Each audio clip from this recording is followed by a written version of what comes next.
in this area. So I guess here's kind of the bigger picture of my questions.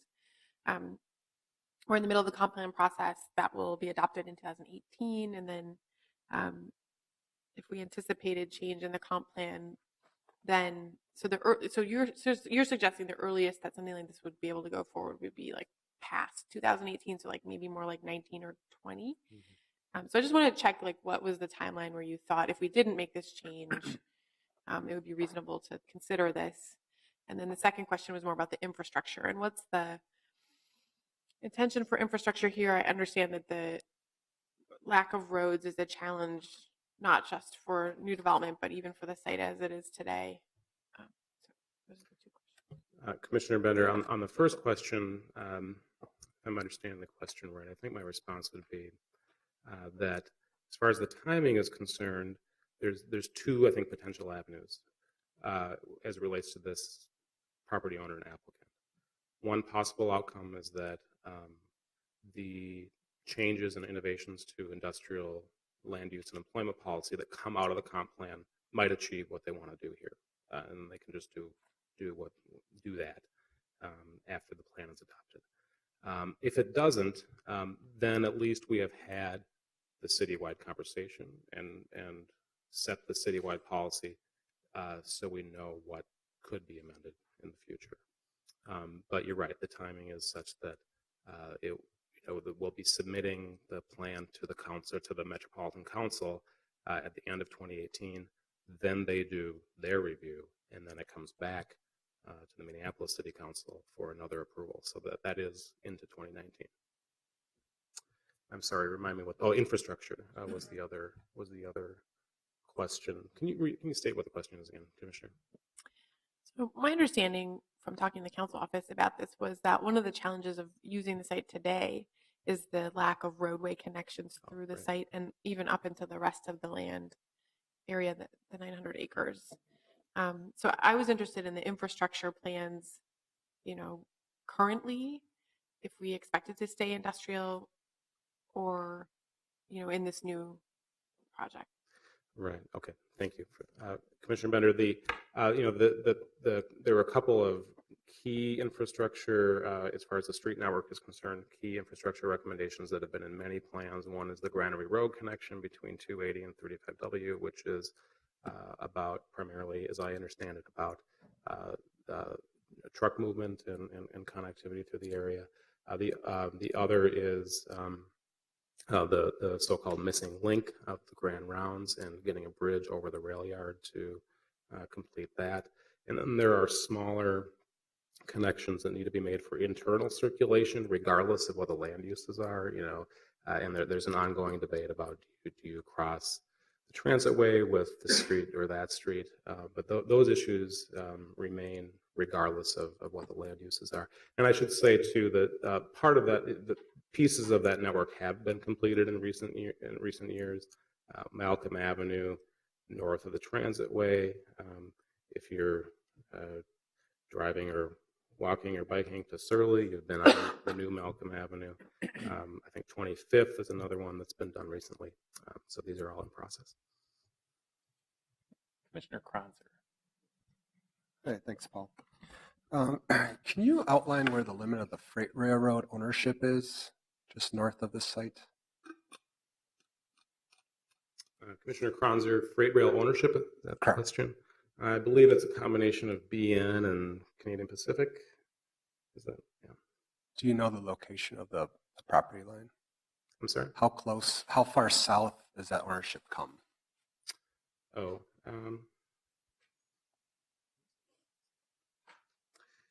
it's a little tricky, Commissioner Kronzer. There, I mean, you can see visually in the photo that's up, you can see that line, behind the white roofed industrial building there.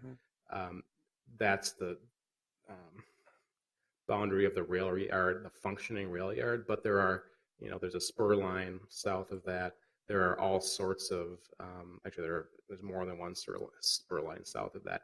And there are all sorts of remnant railroad parcels interspersed throughout this entire area to make it very complex to do the infrastructure projects that we were just talking about. Sure. What about the container storage just north of Surly? Is that freight rail owned or is that privately held? I don't know the answer to that. Does Non- anyone? David, do you know? rail. The applicant. Okay, probably knows. let's move on. How about the limit of the innovation district? Does that have an actual boundary or is that more of a It does have a specific conceptual? boundary, and it's the larger. It's in the packet. It was included in the applicant's materials following the resolution. I could throw it up on the screen. Oh, it's black and white and it doesn't read very well. That's why I didn't see it.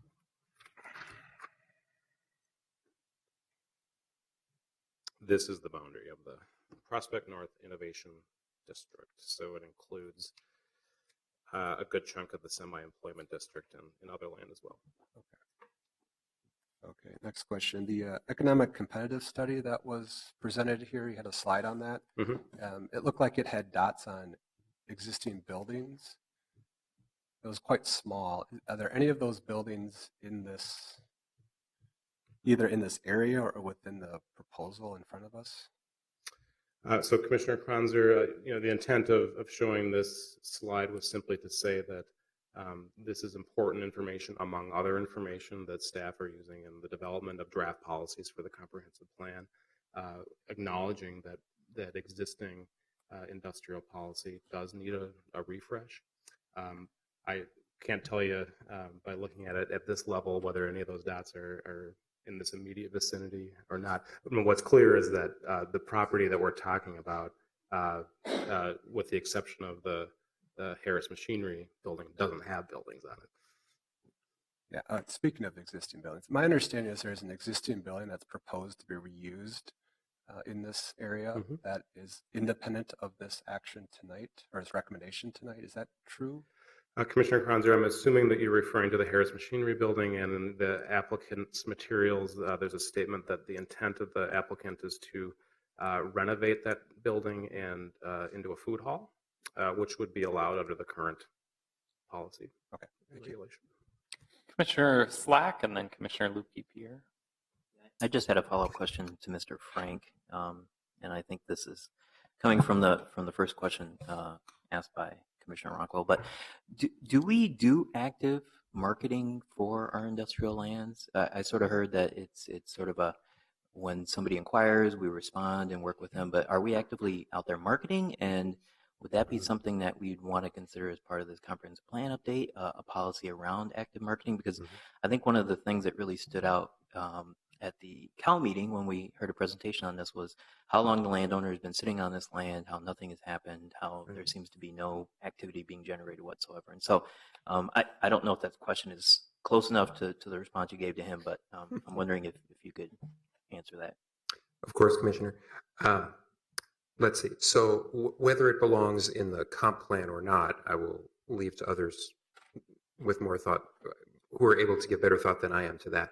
I will say that yes, it is part. We consider it part of our job that when we have, let's call it a prospect, a company who is looking for a location, looking to expand, thinking about moving to Minneapolis in the first place, that yes, we do try to market the places in town. We're a little bit agnostic usually about where in town, as long as it could work, where they should consider locating. And so, yes, we consider that part of our job. As the developer will tell you, they would have been interested and might still be interested in any lead that we or a broker could bring their way, and they have not had that good fortune to date.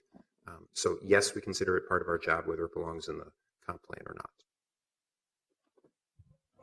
Okay, I'm starting to get a little bit outside of that. But is there a venue where, all the industrial land users, the people who want to develop industrial lands come together somewhere nationally? And are we there, promoting, selling, marketing our available lands? Great question. So when you say, the part of the problem is when you say our, I mean, yes, there are trade associations, there are real estate broker get-togethers, there are marketing tours, there are all of those. We are involved, we the city ourselves are involved sometimes to market our own property. We do own a very, very small number of industrial properties, and we do market those sometimes through those venues and in those methods. We don't usually, sometimes we do, participate in broker events to market private property for understandable reasons. Right. Commissioner Lukey. Yeah, I have a question for Paul. This is a new process, obviously, but what are I'm comparing this process to a rezoning application, and I'm wondering if you have any insight into why this is the route that's being gone versus a rezoning. Is there something that's achieved that can't be achieved through rezoning? I mean, is there some, it seems like there's a lot of overlap between the current zoning versus what the comp plan amendment would be. So I'm just kind of wondering why. Commissioner Lukey here. One of the brighter lines in the current comprehensive plan is that policy that says on one side of this purple line, you can only do employment related uses with some ancillary commercial uses in office and not housing. And on the other side of that line, you can do housing. And that's presumably, and it would be a good question for the applicant, presumably one of the primary drivers behind this request. If the applicant were to come forward with simply a rezoning request to a different zoning district, whether it be to add the industrial living overlay district or change it to a mixed use or residential district away from industrial, that would be an almost certain no in terms of the staff recommendation, because it would be very clearly inconsistent with the comprehensive plan. So then 2 more questions. One is, so essentially we're being asked to weigh whether, in theory, the future best interest of this land is still industrial employment or whether it's for housing and whether there's a need for housing in that area, essentially. I don't want to speak, Commissioner Lipke here, I don't want to speak too far or too much for the applicant in terms of what the applicant's intents are, but it is certainly one of the outcomes of moving that line would be that housing would be allowed. Okay, and then my last question is, a lot of the factors of the 7 factors, I think like 5 of them, the staff finding really related a lot to it being too premature, given the fact that you're currently planning for an upcoming comp plan update. Right. And I'm just wondering, since this is the first comp plan, really, that exception has even been in, that someone outside the city can apply to amend it. Was there any thought given to having a sunset period where after year, whatever, you can't use it? Because it seems to me like either they can use it or they can't, but it's a new tool, so maybe we're all learning and there's some growing pains. But at what point is that threshold crossed where really applying doesn't make any sense because we're planning for the next one? Is that at all discussed or defined for the next one? Commissioner Lupke here. So the Met Council does have a hard line in terms of the calendar when they will no longer accept applications from cities for comprehensive plan amendments, which is what we would be doing in the case that the Planning Commission and the Council asked us to move this forward. That, I believe, is June of next year, which is probably a different question from when, just process-wise and good process-wise, does it make sense to stop doing that? And I don't think we have an answer for that. Thanks. All right, Commissioner Rockwell. I had, I think, a related question to Commissioner Lipke-Pierce, which, the timing, it's related to the timing and to the relationship between the current comp plan and the next comprehensive plan. So I guess my question is, why don't we have, when I look at the current comprehensive plan, I see they can be read a number of different ways, right? We've got a couple different ways in the staff report here, because we have direction around economic development, we have direction around transit areas, climate initiatives, so on and so forth. We did see fit under the current comp plan to designate this an innovation district, right? And so what I hear you saying, staff saying in the process worry is that we would be premature to put in place regulations that could effectively regulate this land toward our future goals. And yet and so I guess my question is, why can't we put regulations in underneath the current comprehensive plan, which I think this commission has seen has a lot of flexibility to be interpreted in a number of different ways. And we've seen, instances where, for example, we put the pedestrian overlay, the city, put the pedestrian overlay district over the wedge area because we saw development occurring there that didn't feel right, and so forth. So I'm not sure if that's a super clear question, but I think you did. I think I got it. Okay. Yeah, so Commissioner Rockwell, certainly the commission does and could, take action to amend current policy, to introduce new zoning tools, and has and will continue to do that.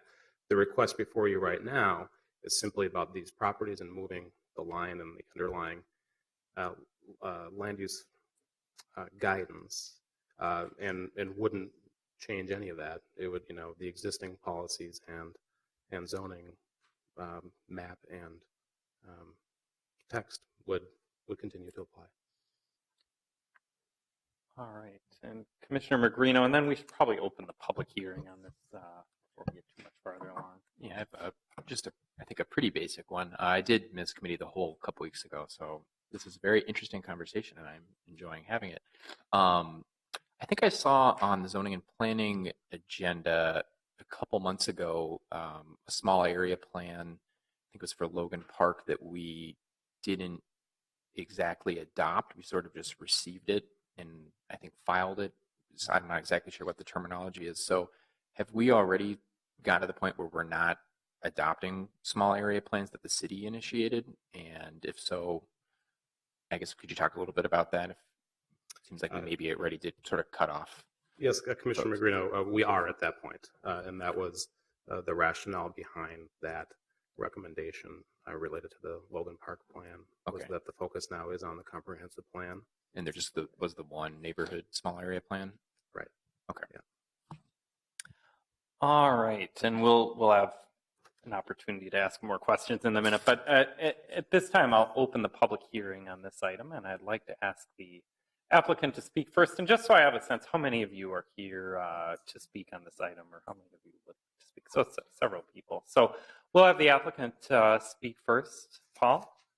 If you will indulge me for a minute, Jack is reminding me that action that Commissioner Magrino was talking about, it actually was related to 2 small area plans, not just one. So correct that for the record. Thank you. Please state your name and address for the record. Thank you, commissioners, for hearing our case. My name is Jeff Barnhart, and I'm with Prospect Park Properties. I'm partnered with John Wall Company's applicant on this site. I can finally say that this isn't my first rodeo, and I think you should note that because all the other rodeos have taken place literally right across the street. I can throw a baseball from all the other projects I've brought before you guys, and I can land it on this site if the wind's with me. I'll say it again. I always say it. I will never come before the city of Minneapolis with a project unless I have full neighborhood support, and this project is no different. I've engaged with the community more this time and other affected stakeholders more than any of the other projects I brought before than on this one. In the past 3 years, on fewer than 10 acres, I've facilitated 4 developments that are in varying stages of the development process that will create more than 200 jobs. Hotel, grocery store, apartments, senior living, and affordable housing, all while helping to fulfill other stakeholders' aspirations like the green forestry, which is the green space artery running adjacent to all the above mentioned, district stormwater, and a park. Both the district stormwater and the park are on property the Prospect Park property owns and is helping give it for the public good. You see, I'm a lucky guy. I'm standing here today. This is probably my 5th or 6th project, and I have the opportunity to be around a community and partners with a real vision. This is a legacy project, and believe it or not, even at my age, I've gotten wind of that, and I'm taking that for what it is and trying to do something amazing. I've dedicated my life to this area after graduating from the U of M in 2008. I know this area as well or better than anybody. I know where the pipes in the ground are. I know the ownership of almost every piece of land. And by the way, I can answer all your guys' questions that they couldn't answer. And I know the number of units and offices in all the nearby buildings. I know the neighbors by the first name, and of course, I know the zoning. I've also read all those reports that were cited in the staff report inside and out, and I'm the one who convinced John Wall that this was a good idea. So if it all flops, you can blame me. Why? Because this area needs a core and infrastructure to attract all the industry and other uses we all want to see here. You see, the Prospect Park neighborhood is south of University Avenue with a thin block of commercial separating the single-family homes from University Avenue. University is the only east to west artery split down the center by the LRT Green Line. As good as the LRT is, it's not very conducive for pedestrian travel back and forth north to south. On the north side of University Avenue, you got maybe 2 blocks of more commercial to the north of hodgepodge collection of single-family homes, office buildings, and then the 4-block area that I was talking about above that I'm helping develop, all surrounding the 29th Avenue Light Rail Station. Then there is the U of M Transit Way. I call that no man's land. The grass isn't greener on that side. The grass doesn't even grow because it's been neglected for so long. There's no infrastructure, there's nothing there, and even the road that is there, Malcolm Avenue, is full of trucks and the utilities are tapped. I'm trying to work on another project and there's not even capacity to put storm in that street. So the infrastructure is pretty seriously missing here. So we need a core and we need the infrastructure, and we're in the process of creating that, but we need your help. The other side that is under development is good, but we need more, and we're asking for 9 of our 21 acres to allow for some housing so we can, or just a more flexible zoning use so we can go after the market and be able to afford the green space, the repurposing of the Harris building that was built in 1886 that we're trying to turn into a food hall, and to leverage the infrastructure with the roads. Again, there are no roads leading to the site. Many of us have worked tirelessly for several years facilitating the development in this area. The timing is perfect right now. 3 of the projects that I mentioned are either under construction or will be in construction by the fall. Green Forest Street is going to be being built this summer. We've already gotten District Stormwater Phase 1 in, and MWMO has already completed a feasibility study for the stormwater on Phase 2, which would be on this Malcolm Yard site. Hennepin County Met Council, the state, Towerside, Blue Cross Blue Shield, the neighborhood organization, and MWMO have all given resources to this core area as well as their private investment. And so here's why I'm frustrated. All that sounds great, but here's the frustration: is that staff report is pretty brutal. And at the community of the whole meeting, it's actually softer today than it was there. But I felt like I was guilty trying to prove innocence. We got a good plan with a lot of merit here, and that wasn't really even accounted for. They don't consider the past efforts to attract those uses. They don't consider how the light rail has changed the landscape, and it's not considering the new type of industry and how industry has changed. Our plan considers way more cities' goals than it contradicts, has the public realm component, sustainability, density for sure, walkability, and repurposing old historically significant buildings, all while leveraging the infrastructure with our current plan. Other cities and neighborhoods would be jealous if they saw the amount of community engagement us developers are doing with this neighborhood. And here's the best part. After that COW meeting, I did a little research, and if you look on that map, you got SKB just left of Malcolm to the north prior to the railroad yard, and then those private cargo containers are on another 9 acres that is private property. On 17 acres right there, guess how many jobs there are? I called the owners. Guess how many? 18. 18 jobs on 17 acres. That's 1.0588 jobs per acre. I'm 20xing that, and I'm not even trying to on the south side of University. So if you be my guest and help us change this usage here, and we can finish creating a core and leveraging the infrastructure, I bet you I can get a 50x on that. And we're preserving, we want industry. We want to surround the core with the industry. So I guess with that, thank you. And Carol Lansing will now give some findings that support our ask. And if you guys have any questions, I think I'm the man to ask. So, does anyone have any questions for the applicant right now? Doesn't look like any at the moment, so we can move on to Carol.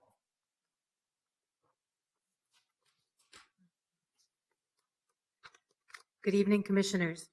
We are asking you to recommend to the City Council that one aspect of the city's land use policy be amended applicable to this 9+ acre site. We are not asking to change the IED policies or goals themselves. The application simply seeks to remove 9.4 acres, not even all of Mr. Wall's property, from an over 400-acre semi-industrial employment district, and to re-guide that 9.4 acres to transitional industrial. Future rezoning decisions and other applications for development in this area will continue to be guided by the many current comprehensive plan policies that have been already noted here tonight, including those related to transit station areas, the University Growth Center, sustainability, historic preservation, importantly, parks and open space, and also it will advance those very specific goals and plans for reconnection or creation of a street grid that connects the area south of the transitway into the north. As has been discussed, the Met Council does not feel that comprehensive plan amendments need to be cut off until June of 2018. We don't feel this is premature for the reasons also that Jeff noted in terms of the momentum of development and opportunities in this area. Removing a small area from the edge of the semi-industrial employment district will not impede staff's or the commission's or the city council's ability to do a reanalysis and a continuing analysis of citywide industrial land use policy as part of the 2040 comprehensive plan update. Moreover, we believe strongly that allowing mixed-use development that includes housing on both sides of the transitway, not the entire semi-area, but just some area to the north of the transitway, will actually serve to catalyze the development that is being sought, and that is the core goal of the employment district with higher density employment uses. One comment about the review factors that Paul went through with you. These are factors for consideration. They are not required findings. So it's similar to a rezoning. They're things for you to consider, and you're not limited to those considerations. This is a policy choice for the city to make, and the city council has almost unfettered discretion in what it chooses to do. I would say the fetters on its discretion would be those that are constitutional in nature. A little bit more on the planning history for the semi area, which began decades ago. The first plan that's noted in our application materials and referred to as the semi-area master plan. This was adopted in 2001. As part of that plan, in this wider semi-area, they identified 3 areas for potential redevelopment. They called one the South Redevelopment Area, and that includes the area from the rail yards to University and even some south of University, a Central and a North Redevelopment Area. And the area we're talking about for amendment is in this South Redevelopment Area. As part of that semi-plan, it had a much broader, and I know you can't read this, so I will read it to you. It had a much broader vision for the mix of uses that should be allowed to promote the semi, and it was still Southeast Minneapolis industrial area. So even in that acknowledgement of this as an industrial area, they stated that the general character and land use should change from one dominated by manufacturing and industry to one of balanced mixed uses, light industrial, office, research, medium to high density residential, and limited retail service and uses. And that guidance was for land on both sides of the transitway. The next was the industrial land use study, and that was adopted in 2006 and formalized policies for those IED areas and boundaries. The one note I want to make about that policy is that it did not identify the location of or discuss the relevance of existing or planned light rail transit stations to its policy. So where it was near a future light rail transit station, it did not account for whether that, how that should impact whether the boundary should be where it is or what uses should be allowed near there. The IED boundaries were then adopted into the comprehensive plan. And what I wanted to note for you is that when it was adopted when these future land use maps were adopted in 2009, this is the IED boundary for semi, this purple line, that's the transitway. But even at that time, because of the ongoing relevance of the Southeast Minneapolis semi master plan, this area where the amendment is being proposed was guided mixed use. That was not changed until adoption of the Stadium Village plan, at which point, a small area plan, at which point staff and the plan says the change is considered a clarification. But I also want to point out, with respect to the Stadium Village plan, it states specifically that it just affirms previously adopted policy in the semi-master plan and other documents. It did not study the semi area. So it did not evaluate or reevaluate the guidance for that area. Most recently, the Innovation District policy was adopted by the City Council, and Paul did show you the map for this area. It is the south semi-area, but substantial areas of land south of University. It is not simply an industrial policy.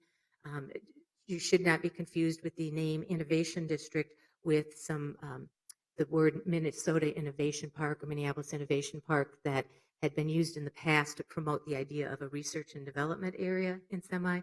They're different innovations. The Prospect Park Communities Planning Engagement was central to the adoption of this City Council policy, this first innovation district, now known as Towerside, and their engagement has not ended with either the small area plan or the adoption of this innovation district. There are others here to speak in more detail to that community engagement and what the innovation district is all about. I just wanted to point out two of the points in the resolution, and that was that the City Council directed CPED to continue to participate in planning around this innovation district area. I don't think they put a limit, that said, except when you're doing the comprehensive plan update, which takes several years. And they also said, as has been noted, that the city should consider changes in city policies and practices to promote experimentation and innovation consistent with city goals. And our position is that what we are proposing is consistent with many city goals and with just that boundary change. As was explained, you haven't seen comprehensive plan amendment applications before because in general the comprehensive plan is very flexible. But with respect to the IED, it is not. It is rigid with respect to housing. Other plans and policies that apply to this site that we've gone through contemplate a wider variety of uses. And the most recent policy statement by the city in the Innovation District actually encourages reevaluation of existing policies and regulatory flexibility. So we hope that you agree that what we are proposing as a minor amendment to an IED boundary is consistent with those policies and that you will recommend approval. Thank you.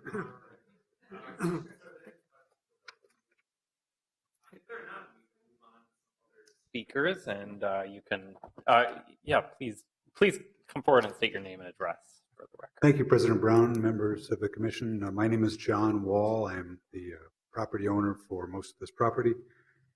And I just want to kind of relay a piece of this puzzle, which is I've been trying like crazy to bring industrial jobs to this area.